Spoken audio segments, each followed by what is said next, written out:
आणि एक मोठी बातमी आहे, 2019 मध्ये सरकार स्थापनेबाबत शरद पवारांसोबत बैठक झाली होती।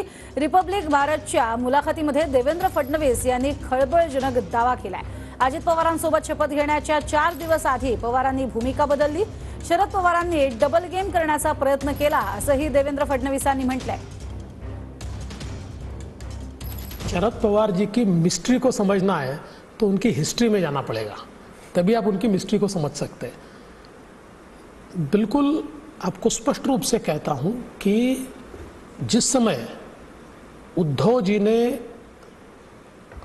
हमारे से मुंह नाता तोड़कर मुख्यमंत्री की कुर्सी के लिए कांग्रेस एनसीपी के साथ बातचीत चालू की और जैसे जैसे बातचीत आगे खींची तो हमारे ध्यान में आया कि उद्धव जी तो हमारा फोन भी नहीं ले रहे थे, तो ये हमारे साथ नहीं आने वाले, इनको कुर्सी बुला रही है। तो फिर हमने और हमारे पास क्या अल्टरनेटिव है इसका विचार किया। ऐसे समय एनसीपी के कुछ लोगों ने हमको ये कहा कि एनसीपी आपके साथ आ सकती है, हम लोग स्टेबल गवर्नमेंट देना चाहते हैं। और शरद पवार जी के साथ, मैं वापस अंडरलाइन कर रहा हूं, शरद पवार जी के साथ हमारी बैठक हुई।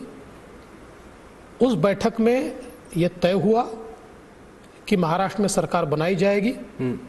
किस प्रकार से बनाई जाएगी इसका मोडस ऑपरेंडी तय हुआ। अजीत पवार और मैं, हम दोनों मिलकर इसको आगे बढ़ाएंगे ये तय हुआ।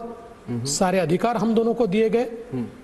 उस हिसाब से हम लोगों ने सारी तैयारी की और तैयारी करने के बाद at one fine moment Pawar साहब उसमें से हट गए। कब? ये समझ लीजिए कि हमारी शपथ से 3-4 दिन पहले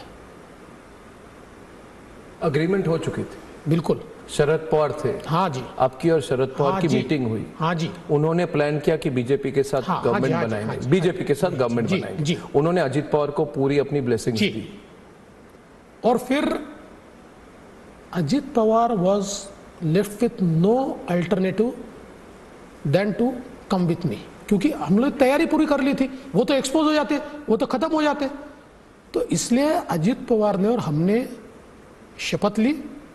शपथ लेने के बाद उस समय भी अजीत पवार ये मानते थे कि भाई चूंकि ये सारा इनिशिएट पवार साहब ने किया है, इतनी सारी बैठकें हुई है, सारी चीज़ें अपन ने तय की है, तो हम शपथ लेंगे, लोग हमारे साथ आएंगे, पवार साहब भी आएंगे।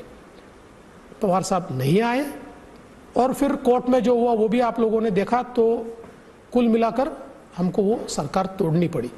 लेकिन मैंने इससे पहले भी ये कहा है और बार-बार कहूँगा, उस समय सरकार बनाने का जो प्रयास हमने किया था उसकी शुरुआत पवार साहब से बातचीत करके ही हुई थी।